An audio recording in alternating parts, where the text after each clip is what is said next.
सलामीची फलंदाजी माझ्याकडे आलेली आहे आणि ओपनिंग बॅट्समन या ठिकाणी 2 शब्द मी बोलणार आहे. मागच्या वर्षी मी बोललो होतो. अच्युत गोत्रे बंधू भगिनींनो, मला या ठिकाणी स्वामींची एक लीळा आठवली. आता उत्तरार्ध काळाची एक लीळा आहे स्वामींची. उत्तरार्ध काळामध्ये ज्यावेळेस कुंपेचा नागोबा झाल्यानंतर स्वामी बेलापूरकडे प्रयाण करतात, त्यावेळेस स्वामींचे शिष्य दायंबा काही कामानिमित्त आपल्या गावी गेलेले असतात आणि दायंबांना ज्यावेळेस समजतं की अशी घटना घडलेली आहे, त्यामुळे ते लगबगीने तातडीने स्वामींना भेटण्यासाठी येतात. रात्रंदिवस अहोरात्र चालून ते स्वामींना भेटतात. त्यावेळेस ते स्वामींना विनंती करतात की जी आपली भेट होईल की नाही हे मला माहीत नव्हतं, आपली भेट कुठे होईल हे मला माहीत नव्हतं. त्यावेळेस स्वामी त्यांना सांगतात की पूजया, तुम्ही आम्हाला ज्या वेळेस आठवाल त्या ठिकाणी मी आहे. बंधूंनो, या ठिकाणी आपण त्या सर्वज्ञ ईश्वराची आठवण करतोय आणि त्या ठिकाणी त्या ईश्वराची उपस्थिती आहे हे निश्चित आहे. असा तो सर्व जीवजातीचा एकमेव हितकर्ता, जगतचालक, सच्चिदानंदगण, अनंत ब्रह्मांड नायक, अनिमित्त बंधू, परमेश्वर अवतार, सर्वज्ञ श्री चक्रधर स्वामींना मी प्रथम दंडवत प्रणाम करतो.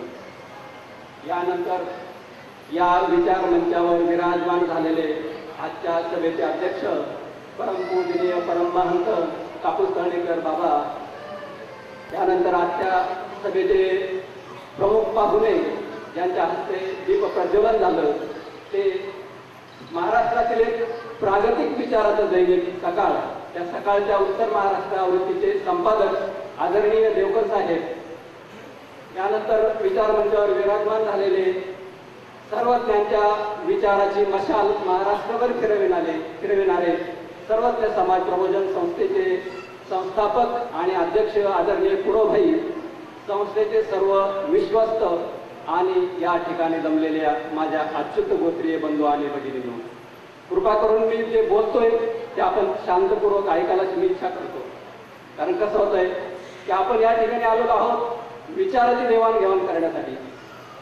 अन्यथा विचाराची देवाणघेवाण या ठिकाणी जर झाली नाही तर पंथीय अन्य कार्यक्रम, आपल्याच पंथातले अन्य कार्यक्रमात आणि या कार्यक्रमात फरक काय असं होईल. देवपूजा केली, निघून गेले, काही नाही. विचाराची देवाणघेवाण या ठिकाणी होणार आहे. आपण शांत चित्ताने ऐकावे. बंधूंनो, हिंदू धर्माच्या इतिहासाला 5000 वर्षाचा इतिहास, हिंदू धर्माला साधारण 5000 वर्षाचा इतिहास आहे. परंतु या 5000 वर्षाचा इतिहास काय सांगतो की हा हिंदू धर्म म्हणजे शोषिताचा धर्म आहे, शोषणाचा धर्म आहे आणि या शोषणाविरुद्ध एक किविलो आणि धडपड करणाऱ्या बहुजन समाजाचा हा धर्म आहे. बहुजन समाज हा चातुर्वर्ण्य व्यवस्थेच्या अंधकारात सापडत होता आणि एक अपेक्षा ठेवत होता की कोणीतरी प्रेषित येईल आणि आम्हाला यातून सोडवेल. अनेक वेळेस या 5000 वर्षात प्रेषित आले, नवीन विचार देऊन गेले, परंतु या वैदिक परंपरेने प्रेषिताचे विचार पुसण्याचे काम केले. वेळोवेळी ही घटना घडली. विचार पुसल्यानंतर परत समाज हा चातुर्वर्ण्य व्यवस्थेत गेला, अज्ञानात गेला, अंधकारात गेला आणि परत एका प्रेषिताची वाट पाहू लागला. बंधूंनो, असाच एक प्रेषित सर्वज्ञ श्री चक्रधर स्वामींच्या रूपाने अवतार घेऊन 12व्या शतकात या महाराष्ट्र भूमीवरती अवतरला. अशा त्या चक्रधर स्वामींच्या काळात महाराष्ट्रात परिस्थिती काय होती? त्यावेळेस महाराष्ट्रात यादवांचे राज्य होते. अतिशय कर्तृत्ववान असं यादवांच्या राजकारणावर वैदिक धर्माचा फार मोठा परिणाम होता. यादवाचे धर्ममार्तंडांच्या पूर्ण आहारी गेलेले होते. रामदेवरावाने काशी सुवर्णाचे मंदिर बांधले, ठिकठिकाणी वेगवेगळी मंदिरे बांधली. त्या काळात यादव राजाचे अनेक विद्वान लोक होते. त्या विद्वानांनी अनेक संस्कृतमध्ये ग्रंथ रचना केल्या. संस्कृतमध्ये ग्रंथ रचना केल्यानंतर ते विद्वान राजाकडे ग्रंथ लिहिले आणि राजाच्या ग्रंथकारांचा सन्मान करायचा, सत्कार करायचा. परंतु संपूर्ण येणाऱ्या असंख्य बहुजन समाजाच्या दृष्टीने हे सर्व धर्मांना आशीर्वाद करण्यात होते. त्या काळाचे सामाजिक जीवन वर्णाश्रम परंपरेने आणि श्रद्धांनी बद्ध झालेले होते. कोटीबंदी, बेटीबंदी, जातीभेद, वर्णभेद, नाना देवते, अनेक उपासना याच्या खास बोलण्यासाठी घालण्यात आलेले पद्धत अशा अनेक निर्माणामुळे आचाराच्या बाबतीत समाजावर रूढपणे उच्चवरण्याचा अधिकार होता. चातुर्वर्ण्यामध्ये शूद्रांची अवस्था तर पुरुषापेक्षाही कठीण झालेली होती. शूद्र नावाला मुळे नव्हता. त्या काळात यादवांचा जो मुख्य प्रधान होता हेमाद्री पंडित, त्या हेमाद्री पंडिताने चतुर्वर्ग चिंतामणी नावाचे ग्रंथ लिहिलेला होता.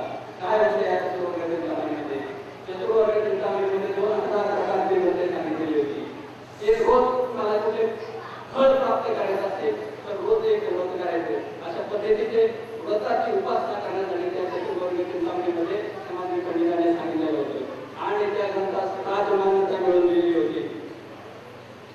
रोज वेगवेगळ्या प्रकारचे व्रताचे आचरण करण्याच्या प्रकारचा सर्व विधी आणि व्यक्तिगत समाजकाळाच्या अपेक्षेने गर्क झालेला होता. विधी करायचा म्हटल्यानंतर त्यामध्ये काटेकोरपणा महत्वाचा असतो. काटेकोरपणाला एक अतिशय महत्व असते आणि कुठलाही विधी करायचा म्हटल्यानंतर त्यासाठी मध्यस्थ म्हणून ब्राह्मणाची आवश्यकता असते. मध्यस्थाशिवाय कुठलेच धर्माचरण शक्य नसते. अशा प्रकारे दक्षिणारूपी खंडणी वसूल करून ब्राह्मण लोक बहुजन समाजाला नागवत होते, नाडत होते. मनुस्मृतीचा कायदा समाजात लागू होता. वैदिक शास्त्र शिकवण्याचा किंवा पौरोहित्य करण्याचा अधिकार फक्त ब्राह्मण वर्गाचाच होता. बहुजन समाजाला शास्त्र अभ्यासाची तर सोडा, पण शास्त्र ऐकण्याची सुद्धा परवानगी नव्हती. बहुजन समाजातील कुणी शास्त्राचा एखादा मंत्र म्हटला किंवा शास्त्र त्याने ऐकलं तरी त्याला वेगवेगळ्या प्रकारच्या शिक्षा ह्या संस्कृत वाङ्मयामध्ये किंवा वैदिक वाङ्मयामध्ये दिलेल्या होत्या. तुम्ही बहुजन समाजाने एखादा मंत्र म्हटला तर त्याची जीभ छाटण्याची शिक्षा त्या काळात होती. किंवा तुम्ही शास्त्र ऐकायला बसले तर तुमच्या काळात उकळले शिक्षे होतायची शिक्षेची तरतूद त्या काळात होती. नुसती शिक्षेची तरतूद करून हे लोक थांबलेली नव्हती.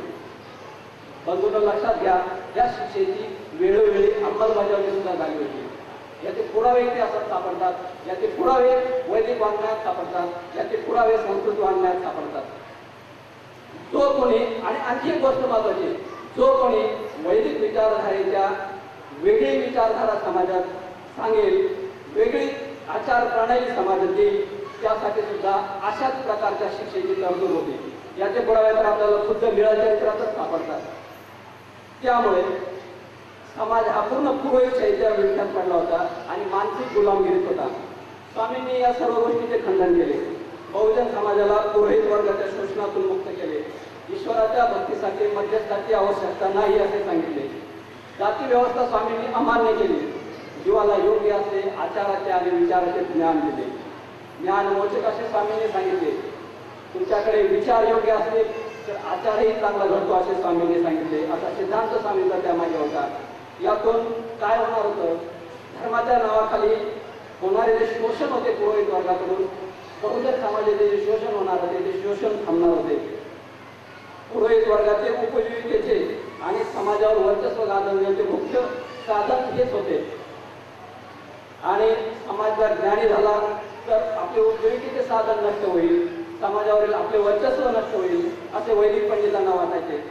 त्यामुळे त्यांनी स्वामींच्या विरुद्ध, या काळात जे वैदिक पंडित होते त्यांना वाटायचं की स्वामी हे वेगळे विचार सांगतायत, त्यांच्या विचारामुळे आमचं समाजावरील वर्चस्व संपणार आहे, आमची जी उपजीविकेची साधनं आहेत ती साधनं संपणार आहेत, समाज हा अज्ञानात राहिला तरच आमची उपजीविका होणार आहे असे मानणारा जो वर्ग होता त्या वर्गाने आवळी उठवायला सुरुवात केली की स्वामी आमचा मार्ग वंशे देतात, आमच्या मार्गाला आडवे येतात. त्यांनी छंद बांधला की हे स्वामींचं प्रकरण अवघड दिसतंय, याचं काहीतरी बंदोबस्त करायला पाहिजे. नंतर काय केलं मग? त्या काळात पैठणी एक वैदिकांची नगरी होती, दक्षिण काशी तिला म्हणायचे. त्या ठिकाणचे ब्रह्मसानू, सारंग पंडित इत्यादी जे होते त्यांनी यादवांचा जो प्रधान होता हेमाद्री त्याला हाताशी धरून स्वामी त्या जगाला, दुनियेला किंवा समाजाला वैदिक परंपरेच्या विरुद्ध तत्वज्ञान सांगतात. म्हणून स्वामींचा मार्ग किंवा स्वामी जे तत्वज्ञान सांगतात ते नष्ट केलं पाहिजे या विचाराने प्रेरित होऊन ती लोक कामं करायला लागली. आणि स्वामींना किंवा त्यांच्या मार्गास नष्ट करण्याचा त्यांनी अनेक वेळा प्रयत्न केलेला आहे. याचे पुरावे आपल्याला लीळा चरित्रात सापडतील. बंधूंनो, मी जे सांगतो हा मुद्दा फार महत्वाचा आहे. हे आमचा मार्ग उच्छेदिती, हे तुम्ही लक्षात घ्या. कोण होती ही लोक, कोण स्वामींना म्हणत होती की हा आमचा मार्ग उच्छेदितात, हे आपण आज ओळखायला पाहिजे. यासाठी मी मुद्दाम हा इतिहास आपल्याला सांगतोय. आणि दुर्दैवाची गोष्ट अशी की त्या काळातले जे वैदिक पंडित होते त्यांनी स्वामींचा मार्ग नष्ट करण्याचा प्रयत्न केला आणि मला खेदाने नमूद करायचे वाटते की त्यात ते यशस्वी सुद्धा झालेले आहेत. परंतु ईश्वराचा मार्ग आहे. ईश्वराचा मार्ग कोणी भटाब्राह्मणांनी विरोध केला म्हणून तो संपू शकत नाही. नागदेवाचार्याच्या रूपाने स्वामींचा मार्ग अधिक तेजाने तळकू लागला. त्या काळात पंतप्रसार, नागदेवाचार्यांच्या काळात पंतप्रसार अतिशय झपाट्याने झाला आणि भरभराटी झाला. परंतु अशा परिस्थितीत वैदिक पुरोहित वर्ग शांत बसणे शक्य नव्हते. त्यांनी स्वामींचा मार्ग भ्रष्ट करण्यासाठी तोतये बनून पंथात प्रवेश करणे सुरू केले. पंथाची आचाराची व विचाराची दिशा त्यांनी बदलून टाकली. पंथात प्रवेश केल्यानंतर त्यांनी स्वामींची तत्वे शिकून घेतली. त्या तत्वांच्या जोरावर शास्त्र चर्चेमध्ये ती मंडळी अन्य सांप्रदायिकाला हरवू लागली. हे लक्षात घ्या. स्वामींचे तत्वसिद्धांत त्यांनी शिकून घेतले आणि त्या स्वामींच्या तत्वसिद्धांताच्या जोरावरती ते अन्य संस्थांना, अन्य धार्मिक जे अधिष्ठान होते त्यांना ते हरवायला लागले. मान मान्यता आणि प्रतिष्ठा मिळवण्यासाठी त्यांनी बेमालूमपणे पंथीय आचार करण्यास सुरुवात केली. स्वामींच्या मार्गास आतून पोखरण्यास सुरुवात झाली. शास्त्रज्ञांनी सगळे आपल्या ताब्यात घेतले. ही परिस्थिती साधारण मी सांगतोय स्वामी गेल्यानंतर 50 वर्षाची परिस्थिती आहे. त्या काळात तोते लोक जे घुसले होते त्यांनी संपूर्ण शास्त्र आपल्या ताब्यात घेतले. शास्त्रात बदल करण्यासाठी त्यांनी लीळाचरित्र एकदा नाही 2 वेळेस हरवलेले आहेत. आपल्याला दिसेल, आपण जर इतिहास प्रकरण पाहिलं, अन्वय स्थळ पाहिलं तर लीळाचरित्र 2 वेळेस हरवलेलं आपल्याला दिसतंय.